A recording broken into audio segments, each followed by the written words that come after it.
और गाइज अब आता है मनी मेकिंग प्रोसेस। गाइज ये दुनिया पैसों से चलती है और अलग अलग देशों की अलग अलग करेंसी होती है, लेकिन क्या आपने कभी सोचा है कि ये पैसे जो आप यूज करते हैं वो कैसे बनते हैं। भारत में नोट छापने का काम सिर्फ रिजर्व बैंक ऑफ इंडिया करती है। इन नोट्स को बनाने की शुरुआत होती है कॉटन और पेपर के बड़े बड़े गट्ठों से। सबसे पहले इन्हें मशीन में डालकर उन्हें पूरी तरह से श्रेड कर दिया जाता है। उसके बाद उसे पानी और पेपर के मिक्सचर के साथ मिलाया जाता है ताकि पेपर मजबूत बने। उसके बाद पेपर के मिक्सचर को एक रोलर में डाला जाता है, फिर ये रोलर उसको दबाकर उसके अंदर का सारा पानी निकाल देता है और पेपर की शीट्स बनाई जाती है। फिर इस शीट पर मशीन वाटर मार्क लगाने का काम करती है। पूरे पेपर के रोल पर वाटर मार्क लगाने के बाद इस रोल में से कुछ शीट्स को काट कर वाटर मार्क का इंस्पेक्शन किया जाता है। फिर इस बड़े से रोल को 3 टुकड़ों में काटा जाता है और इन शीट्स पर होलोग्राम लगाया जाता है, जिसे हम लोग तार भी कहते हैं, जिसे आपने अक्सर नोटों पर देखा होगा।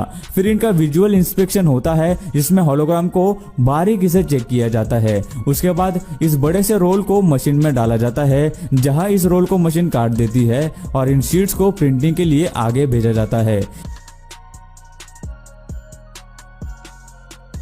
यह मशीन एक एक शीट को इस तरह से प्रिंटिंग के लिए ले जाती है जैसे कि वो अलग अलग शीट्स नहीं बल्कि एक ही बड़ा सा शीट का रोल हो और उसे लेकर जा रही हो। वहां इन शीट्स पर जो भी नोट प्रिंट करने होते हैं वो कर दिया जाता है, जिसे ऑफसेट प्रिंटिंग भी कहते हैं। इनके ऑलरेडी डाइज बने हुए होते हैं और ये डाइज आपको सिर्फ गवर्नमेंट के पास ही मिलते हैं। उसके बाद इन नोट्स का क्वालिटी इंस्पेक्शन होता है, जिसमें एक कर्मचारी हर एक नोट का बहुत ध्यान से इंस्पेक्शन करता है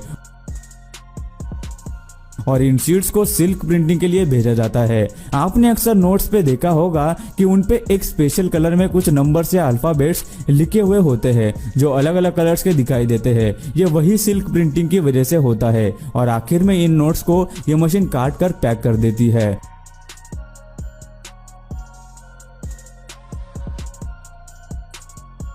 गाइस अलग अलग कंट्रीज की नोट छापने की टेक्निक थोड़ी बहुत अलग हो सकती है, लेकिन ऑलमोस्ट सभी लोग इसी प्रोसीजर को फॉलो करते हैं।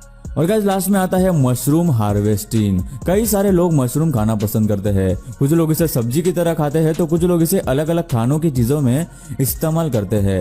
हालांकि ज्यादातर मशरूम की प्रजातियां जहरीली होती है और मशरूम में से कुछ ही खाने के लायक होती है, इसीलिए इसकी खेती भी बहुत ही सावधानी से करनी पड़ती है। अभी जो मशरूम आप देख रहे हैं वो खाने लायक है और इसे फैक्ट्री के अंदर उगाया जाता है। इसके लिए चारे को जलाकर मिट्टी के साथ मिला दिया जाता है। उसके बाद इसमें मशरूम के कुछ पार्टिकल्स डाले जाते हैं, जिसके बाद इन्हें लगातार 30 डिग्री तापमान में रखा जाता है। 2 हफ्तों बाद मशरूम उगना शुरू हो जाते हैं। अब इन पर और भी ज्यादा ध्यान देना पड़ता है। 1 महीने बाद ये काटने के लिए तैयार हो जाते हैं। हर एक कर्मचारी एक एक मशरूम देखकर अपने हाथों से छाट कर निकालता है और उनकी रूट्स को काटकर मशरूम को जमा किया जाता है, जिसके बाद इन्हें मशीन में डालकर साफ किया जाता है। आगे कर्मचारी इन धूली मशरूम में से खराब हिस्सा काटकर बाहर निकालते हैं, जिसके बाद मशीन इन मशरूम्स को छोटे छोटे टुकड़ों में काट देती है और इन्हें वजन करके कैंस और बॉटल्स में पैक कर दिया जाता है। पीनट बटर कई सारे जगहों पर नाश्ते में सबसे ज्यादा खाने वाली चीज है। इसके साथ ही ये बहुत ज्यादा हेल्दी भी है। ये मशीन पीनट बटर बनाने का काम करती है। सबसे पहले बहुत सारे पीनट्स इस मशीन में डाले जाते हैं, जिसे ये मशीन अच्छे से छील लेती है और इसका छिलका पूरी तरह से अलग कर देती है। इसके बाद इन पीनट्स को रोस्ट किया जाता है और उसके बाद पूरी तरह से ये साफ होकर पीनट मशीन के अंदर चले जाते हैं, जहां पीनट बटर बनने की प्रोसेस की शुरुआत होती है। जिसके बाद ये मशीन उस पीनट बटर को अलग अलग वजन के कंटेनर्स में बराबर से भरती है और उन कंटेनर्स को पैक कर देती है। दोस्तों आज की इस वीडियो में बस इतना ही। आपको इसमें से कौन सी मशीन या फिर कौन सी चीज बनाने की प्रोसेस सबसे ज्यादा मजेदार लगी, हमें नीचे कमेंट करके जरूर बताना।